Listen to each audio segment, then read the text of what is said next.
Let's finish off our week here on the agenda. We've looked at China all week long with Janice Stein from the Monk School, affiliated with the University of Toronto. And Janice, you've made it to day 5. Congratulations. You used to tell your second-year undergrads, I am reliably advised, that there are 3 attributes to a superpower: military power, economic power, cultural power. By that yardstick, is China on its way to becoming a global superpower? It is, but it's not there yet. Not there yet.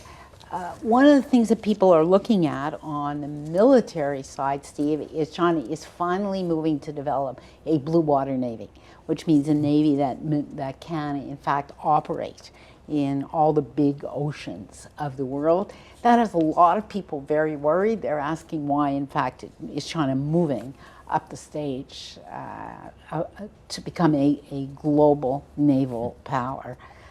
There are lots of explanations for why they're doing it, one of which is, of course, that they are importing resources from all over the world now in ways that they weren't. Which they need to protect those which lanes. They need to protect the sea lanes. China, for example, was a significant contributor off the coast of Somalia to the task force that was trying to deal with piracy. Again, because China needs and is invested in open sea lanes. So its military capacity, its capacity to project power beyond its own immediate neighborhood is growing. There's no question about it. Economically, it is already a global economic superpower. It's achieved that status. It's really second, it's the most dynamic economy in the world, and people, depending on who you read, in another 10 years, 15 years, 20 years, it may surpass the United States in absolute size, although not in per capita income. But that's still significant. Take us through history, though, and give us a sense of how this works, whether it's the Roman Empire or the United States of America today. Do superpowers become superpowers because they desire to become superpowers? Or does it just kind of happen, you know? Well, there are different ways that superpowers become superpowers. One way is because governments are very ambitious and they're very rich and they're innovative and they can afford to be a superpower, because being a superpower is a very expensive activity and you've got to have a strong economy to support your military, and that's been true throughout the ages. Any great military power has a leading economy of its own time to support its military.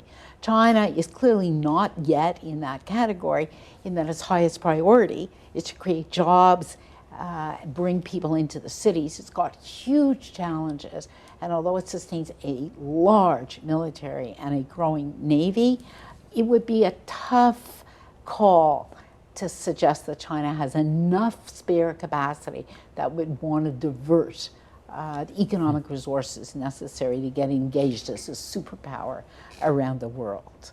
I want to be careful how I say this, because this is 25 different programs, what I'm about to say here, and I'm going to try and sum it up in a minute. But one gets the sense that the United States would not be upset if the entire world shared its values and spoke English and all of that kind of stuff. Do you think the Chinese have aspirations to have the whole world follow their values and speak Chinese? I actually don't. Not over the next 25 years, let me put it. It is worth saying, though, Steve, that, again, going back to Chinese history, which is so long and so rich, China, not unlike other parts of the world, China is not unique in this respect, has considered itself the center of the universe. And people came to pay tribute to the Chinese Emperor. The Middle Kingdom. The Middle Kingdom, exactly. So it is not wholly unfamiliar. This is not something absent in the Chinese sensibility, to see itself as a restored Middle Kingdom in which tribute flows in from the periphery to the center. If you talk again, there's such a large expert community that surrounds the Chinese government and is fairly accessible to people like us when we go to China. You don't hear any conversation about China becoming a global superpower, exporting its model to the world. In fact, you hear the reverse. And that flows from Deng Xiaoping, who started this and opened China to the world. And you hear cited over and over again, go quietly, go softly. Okay, but that's now, and we've had plenty of guests on this program. For example, Peter Navarro from the University of California, who's written a book called The Coming China Wars, and there's no question mark at the end of that title. Yes. There's a colon, as in he says it's coming. So he looks at the same information you do, and he says this country, once it gets its domestic act together, has global intentions and ambitions. Well, I think he's wrong. First of all, getting its domestic act together is a long haul, given the number of people that it has to accommodate, given the fact that it still has another billion to lift out of poverty in the next decade and a half. Just think about that. That's a monumental challenge, given the fact that it's got to make its economy more sophisticated than it is now, given that it's got to create world-class universities if it's going to compete globally. These are just huge challenges. Number two, unlike the United States, which sees itself historically as universal, as the bastion of democratic values that are, that should be the gold standard for everybody in the world, that's really not the Chinese perspective. The Chinese are very much focused on keeping China together in the first instance, keeping threatening forces at bay from their own borders, which has been their historical experience. Their ambitions are regional rather than global. But you told us yesterday that this was a country that, and I think I made this kind of facetious comparison to Star Trek's Prime Directive, they believe in non-interference in the domestic affairs of other countries. Right. But they also, I think, see themselves as being players in the new international world order. Yes. Can you do both? Yes, you can in fact be in fact, many people talk about a G2 right now, a global two, the United States and China. And if you actually look at the size of, and one of the interesting measures, look at the size of the delegation that Secretary of State Hillary Clinton took to China. 250 people. You know, Tim Geithner, Secretary of the Treasury, went with her. I can't think of another country where a Secretary of State has taken 250 people as part of a delegation since the days of the Cold War with Russia. And even then, I can't think of a delegation that spanned the areas that this one did. That's tacit statement saying, after us, you're number two, right? This is Hertz and Agus, in a sense, in terms of making the rules for the world.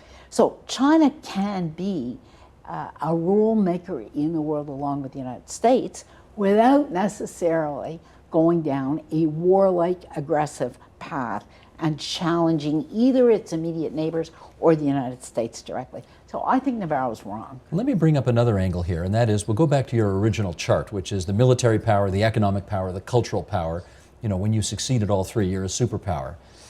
Where's the environment on that list, and how well is China doing in terms of trying to improve its performance there? After demographics, I think the environment is the most significant challenge that China faces. And that's something, again, spending time in China in the cities, that's what you hear Chinese people talking about. They're not talking about the demand for political parties and free elections. They are talking about the fact that the skies over Beijing are gray, that they can't breathe, that there's a lot of asthma, that there's a ton of respiratory disease. And one of the most interesting experiences in a couple of weeks before the Olympics, when the Chinese shut down some of the factories and you actually had 15 or 16 days of blue skies. And we talked to people and we said to them, well, would you accept a lower standard of living in order to have blue skies and less pollution? The overwhelming answer was yes. Really? So how China deals with this one is, I think, going to be defining of the Chinese future. It is a leader in solar technology already. It's a leader in the manufacture of lithium batteries. So if you think about cars, electric cars, the Chinese have a significant lead in the development of electric cars because they need lithium batteries. How China behaves, this is a really interesting one. Well, China behaves as a responsible power in global climate change talks. At Copenhagen, they said, we are not going to pay the price for the fact that you polluted for 100 years before us. Number two, and this is an argument that you hear and that doesn't sound quite right to me when I hear it. I have trouble with this one. you know, you made us the factory of the world, so you exported your pollution to us, so we're not going to pay for this. China's leading the charge for compensation for the South on environmental issues. If that's not forthcoming, if there isn't a deal here, this, I think, is going to be the big global test for China. Let's talk war. History can suggest that the period between the end of one order and the rise of another order can be very bloody indeed. Talk about the rise of China in those terms. There is a whole school that says that when one big power declines and another one is on the rise, war comes about one of two ways. The declining power goes to war because it knows its window is closing. That would suggest the United States will go to war with China.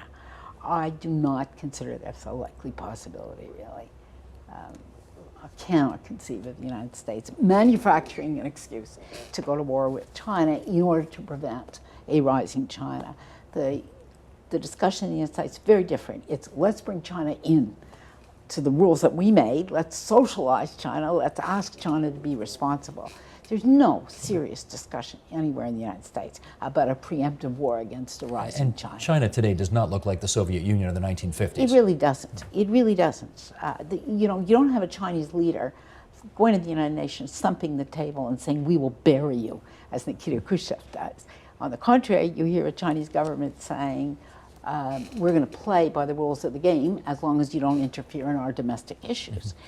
The second way you get war is the rising power gets very self-confident and wants to move history along. And that's, people like Peter Navarro make that argument.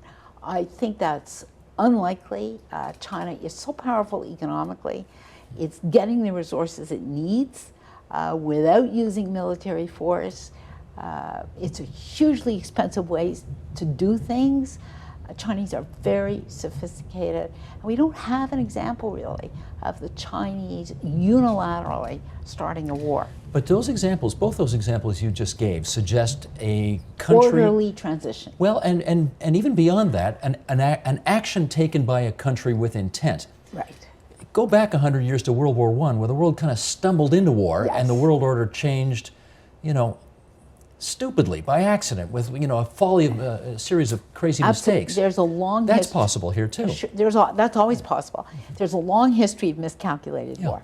1914 is a great example. 1967 between Egypt and Israel. They stumbled into war by accident. Nobody planned that war. The conversation between China and the United States is good enough. There's enough lines here. There's not the enmity, paradoxically, that existed between Russia and the United States.